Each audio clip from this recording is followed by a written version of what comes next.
Notre environnement culturel est fortement imprégné par notre tradition judéo-chrétienne.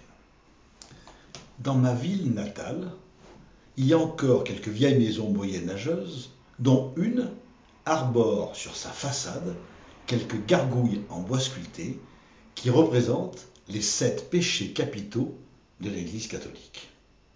Et cela, ça a marqué mon enfance. Vous savez que, au Moyen-Âge, la notion de péché était omniprésente. Pour l'Église, l'homme lui-même est corrompu par le péché originel, le concept du péché impliquant irrémédiablement une notion d'expiation et de rédemption. Ces interdits s'appuient sur des notions de bien et de mal déployées dans la religion catholique, notion à ne pas transgresser pour atteindre le paradis. Personnellement, étant issu d'une famille catholique et très pratiquante, enfant comme beaucoup d'entre nous, je fus très marqué par cette vision manichéenne et très menaçante.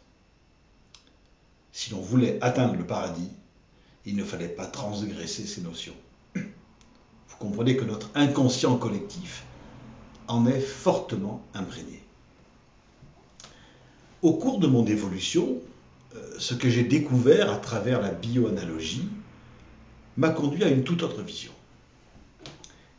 Et si ces règles collectives, dans l'inconscient collectif, cachaient une toute autre dimension?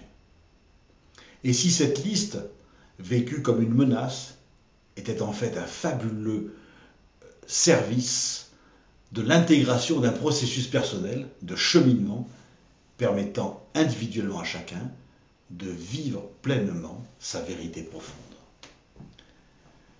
Alors, vous découvrirez au cours de ce séminaire que derrière l'enseignement dogmatique s'adressant à un groupe se trouve un enseignement individuel et personnel engageant l'homme dans sa propre vérité.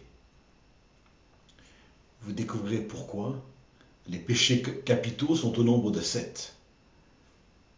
Vous ne les verrez plus comme des interdits, mais bien au contraire, comme une invitation individuelle à respecter ce qu'il y a de plus vrai, de plus authentique et de plus juste en nous, afin de nous reconnaître pleinement vivants.